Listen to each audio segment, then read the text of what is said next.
ఆ వరుణకుండంలో కూడా గౌతమ మహాముని ఉన్నంతసేపు నీళ్లు ఉన్నాయి, కానీ ఆయన స్పర్శ చెందితే తప్ప ఆ నీళ్లు రావడం మానేసాను అనమాట. కానీ గౌతమ మహాముని మాత్రం చాలా బాధపడ్డారు. నా వల్ల గోవు చనిపోయిందని చెప్పి ఈ గోహత్య మహాపాతకాన్ని ఎలాగైనా తొలగించుకోవాలని చెప్పి పరమేశ్వరుడి గురించి ఒక దివ్యమైనటువంటి తపస్సు చేశారనమాట. తపస్సు చేసేసరికి విశేషమైనటువంటి తపస్సు అనమాట. ఆయన హృదయమంతా పశ్చాత్తాపంతో నిండిపోయింది. అయ్యో, నా వల్ల గోవు చనిపోయింది, నేను ఏ తప్పు చేశాను, గోవు చనిపోయింది, గోవుని చంపడం ఎంతటి మహాపాపం అని చెప్పి ఆయన భార్య అహల్యాదేవి కూడా తపస్సు చేశారు. తపస్సు చేసేసరికి ఈ తపస్సు చేసినటువంటి శక్తికి పరమేశ్వరుడు ప్రత్యక్షమయ్యారనమాట.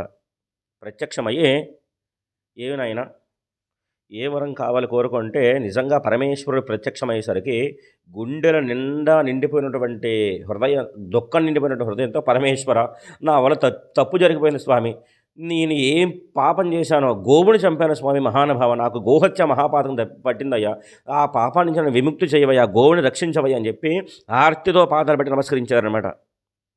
వెంటనే 2 చేతులతో లేపి తన దగ్గర కూర్చోబెట్టుకుని, ఏమయ్యా గౌతమ మహాముని, నీ వల్ల తప్పు జరిగిందని చెప్పి ఇంత తపస్సు చేశావా?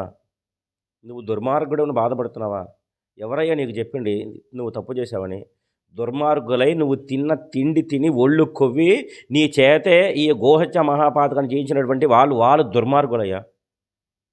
నువ్వు దుర్మార్గుడు ఎవరు చెప్పారయ్యా?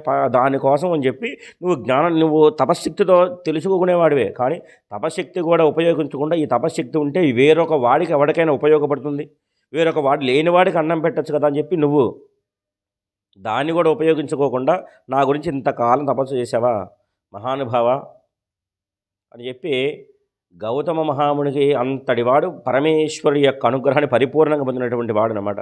కాబట్టి నువ్వు తపస్సు ఎలాగో చేసావు, నీకు పాపం ఎక్కడుందయ్యా?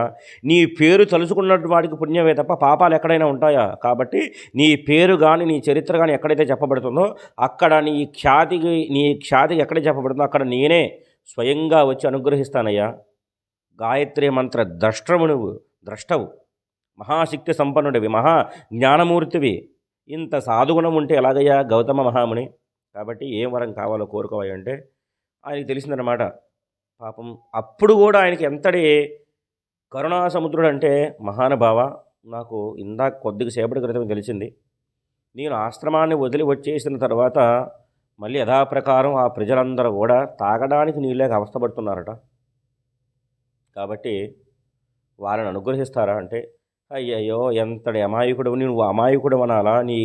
నీ యొక్క సాధుగుణానికి నేను నవ్వాలి ఎడవాలి తెలియట్లేదయ్యా. నేను దుర్మార్గుడని తోచినటువంటి వారి మెడపట్టి బయటికి గెంటేసిన వారి ఎందుకంటే నీకు ఇంతటి కరుణ గౌతమ మహాముని. కాబట్టి సరే, నీ కోరిక నేను కాదనలేను, తప్పకుండా చేస్తా, కానీ ఎప్పుడైనా సరే దానం చేసేటప్పుడు పాత్ర విచక్షణ చూసి చేయవయ్యా నువ్వు, అది నా వల్ల కాదయ్యా మహానుభావ అని చెప్పాడు అనమాట. ఆర్తితో అన్నమో రామచంద్ర అని వచ్చినటువంటి వాడికి నేను అన్నం పెడతామే నాకు తెలుసు తప్ప, వీడు మంచివాడా వీడు చెడ్డవాడా, వీడికి అన్నం పెట్టచ్చు అన్నం పెట్టకూడదు అనేటువంటి గుణం నా దగ్గర లేదయ్యా అని చెప్పాను. సరే తప్పకుండా, నీ కోరిక ఏమిటి? చనిపోయిన గోవుని నేను బ్రతికించాలంతే కదా, సరే తప్పకుండా నాయన అని చెప్పి ఇక నుంచి చనిపోయినటువంటి గోవే కాదనమాట, ఇదిగో నా చేతిలో ఈ జలముంది, ఈ కమండలను సృష్టించి ఆయన గౌతమ మహాముని చేతికి ఇచ్చారనమాట. ఈ నీళ్లు తీసుకెళ్ళి ఆ గోవు మీద జల్లు అన్నారనమాట. ఆ గోవు మీద జల్లేసరికి చాలా మాయా గోవు అయినప్పటికీ కూడా అది విశేషమైనటువంటి శక్తితో ఉద్భవించిందనమాట.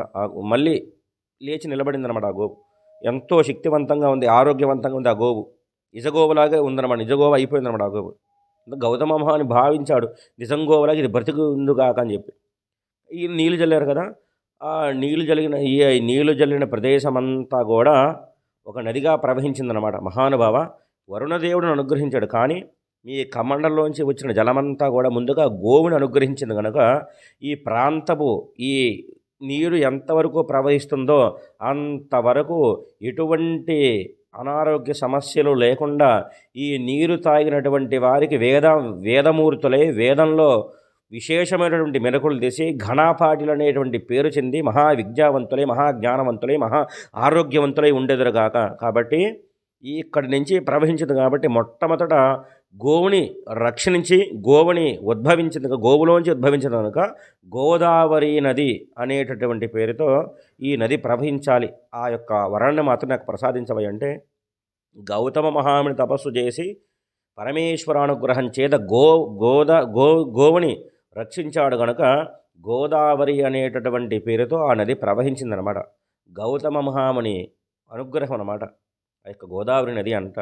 అందుకే ఆ గోదావరి నది నీళ్లు తాగిన ప్రదేశం అంతా కూడా ఎంతో విద్వాంసులు ఉంటారు, ఎంతో విద్వాంసులు, ఎంతో విద్యావంతులు ఆ గోదావరి నది జల నీళ్ళను తాగినంత మాత్రం చేత అంతటి మహాపురుషులు పుడతారనమాట. ఇదంతా ఎక్కడిది అంటే అంతటి మహాపురుషుడు గౌతమ మహాముని పెట్టిన భిక్ష అన్నమాట. వీళ్ళందరికీ కూడా అంతటి జ్ఞానమూర్తి అన్నమాట. ఎందుకంటే అంతటి జ్ఞానమూర్తుడు కనుకనే, అంతటి మహాశక్తి సంపన్నుడు కనుకనే అదే స్వరూపంలో పరమేశ్వరుడు కూడా అక్కడే స్వయంభూలింగంగా ఉద్భవించి ఉన్నారన్నమాట. గోదావరి నది పుట్టినటువంటి తీరంలోనే ఆ పరమేశ్వరుడు కూడా గౌతమ మహాముని కోరిక మేరకు అక్కడ ఈ ఇంకా ద్వాదశ జ్యోతిర్లింగాలు ఒక జ్యోతిర్లింగంగా కొలువుదీరున్నాడు, అంతటి మహాశక్తి స్వరూపము. తర్వాత ఈయన యొక్క శక్తి సామర్థ్యాలు ఎటువంటివయ్యా అంటే గోదావరిని పుట్టుక వెళ్ళిపోయిన తర్వాత కొంతకాలం తర్వాత ఇంద్రుడు వచ్చాడనమాట. అంతటి సౌందర్యవతిని వివాహం చేసుకున్నాడు కదండి అహల్యాదేవిని. అహల్యాదేవిని వివాహం చేసుకున్న తర్వాత ఒకానొక సందర్భంలో ఆ యొక్క అహల్యాదేవి మీద కోరిక మేరకు ఇంద్రుడే గౌతమ మహాముని వేషధారణ చేసి ధరించి ఈయన సంధ్యావందన సమయానికి త్రికాల సంధ్యావందనం చేస్తాడు కనుక సంధ్యావందన సమయానికి గౌతమ మహాముని నదీ తీరానికి వెళ్తారు. ఆ సందర్భంలో అహల్యను అనుభవించచ్చు అనేటటువంటి కోరిక చేత గౌతమ మహాముని వేషధారణలో ఇంద్రుడే వచ్చాడు.